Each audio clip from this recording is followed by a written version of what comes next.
दोस्तों, अगर आप भी रोहित शर्मा को एक शानदार खिलाड़ी और कप्तान मानते हैं तो हमारी इस वीडियो को लाइक जरूर कीजिएगा। दोस्तों, अहमदाबाद के मैदान पर जब मुंबई के सामने आई गुजरात, दोनों टीमों के बीच हुआ ऐसा घमासान कि देखकर फटी की फटी रह गई करोड़ों दर्शकों की आंखें। मुंबई की घातक गेंदबाजी का मुंहतोड़ जवाब देते हुए गुजरात के बल्लेबाजों ने मचाई तबाही। तो आखिर क्या कुछ हुआ इस रोंगटे खड़े कर देने वाले मुकाबले में, जिसमें चौके छक्कों की बारिश के बीच रोमांच अपनी सारी हदों को पार कर गया।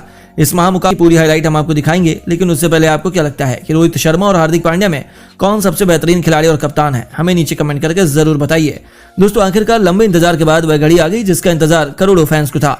इंडियन प्रीमियर लीग की बेताज बादशाह मुंबई इंडियंस के सामने डिफेंडिंग चैंपियन गुजरात टाइटंस की चुनौती थी। गुरु और चेले रोहित और हार्दिक की भिड़ंत देखने के लिए पूरी दुनिया बड़ी बेसब्री से इंतजार कर रही थी।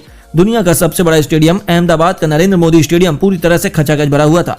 दर्शकों में जोश और रोमांच की कोई कमी नहीं थी। जब सिक्का उछला तो गिरा मुंबई इंडियंस के कप्तान रोहित शर्मा के पक्ष में और उन्होंने मेजबान गुजरात को पहले बल्लेबाजी करने का न्योता दिया। गुजरात के लिए अपनी टीम को तूफानी शुरुआत दिलाने के इरादे से शुभमन गिल के साथ रिद्धिमान साहा की जोड़ी मैदान में उतरी थी। उनके सामने पहले ही ओवर में थे पिछले मुकाबले में 31 रन का ओवर लुटाने वाले अर्जुन तेंदुलकर। वह अपनी वापसी से अपनी काबिलियत दिखाने के लिए बेकरार थे, तो वहीं उनकी शानदार प्रदर्शन देखना चाहते थे और उन्होंने अपनी आग उगलती हुई गेंदबाजी से पहले ओवर में दोनों बल्लेबाजों को हाथ खोलने का बिल्कुल भी मौका नहीं दिया। पहले ओवर में दोनों मिलकर केवल 4 रन बना पाए, लेकिन शुभमन गिल को रोक पाना ज्यादा देर तक मुंबई के गेंदबाजों की बस की बात नहीं थी। दूसरे ओवर में ही इस खिलाड़ी ने बेरेंडॉफ को निशाना बनाते हुए इतना खतरनाक चौका लगाया कि गेंदबाज केवल देखता ही रह गया। उन्होंने अपने तेवर मुंबई को दिखा दिए थे। मुंबई इंडियंस भी किसी भी कीमत पर विकेट की तलाश कर रही थी और दोबारा जब गेंदबाजी आक्रमण में अर्जुन तेंदुलकर की वापसी होती तब उन्होंने ऐसा चमत्कार किया कि पूरा स्टेडियम खुशी से झूम उठा। जी हां, उन्होंने अपनी पहली गेंद पर रिद्धिमान साहा को फंसा लिया। अर्जुन की घातक गेंद रिद्धिमान साहा के बल्ले का किनारा लेकर सीधा विकेट कीपर के दस्तानों में चली गई और एम्पायर ने अर्जुन तेंदुलकर के नाम पहली सफलता कर दी, जिसके बाद तो पूरा स्टेडियम जश्न मना रहा था।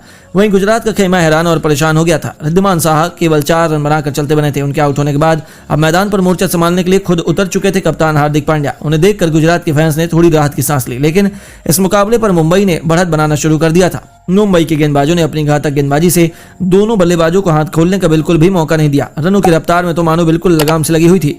दोनों बल्लेबाज चाहकर भी ज्यादा कुछ नहीं कर पा रहे थे और 4 ओवरों में गुजरात की टीम केवल 23 रनों तक ही पहुंच पाई थी।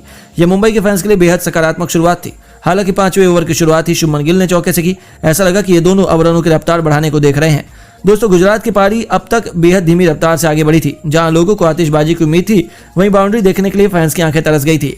अब तक तो मुंबई इंडियंस पूरी तरह से आबी थी, लेकिन गुजरात को किसी भी कीमत पर रंग बनाने की जिम्मेदारी उठाई शुभमन गिल ने अपने कंधों पर और पावर प्ले के अंतिम ओवर में राइले मेरिडेथ की धज्जियां उड़ाते हुए ऐसी तबाही मचाई कि गेंदबाज के साथ साथ मुंबई फैंस की रूह कांप उठी। जी हां दोस्तों, आपको बता दें, जहां लगातार 2 गेंदों पर उन्होंने मैदान के 2 कोनों पर लगातार चौके लगाए, तो अगली गेंद पर गेंदबाज के सिर के ऊपर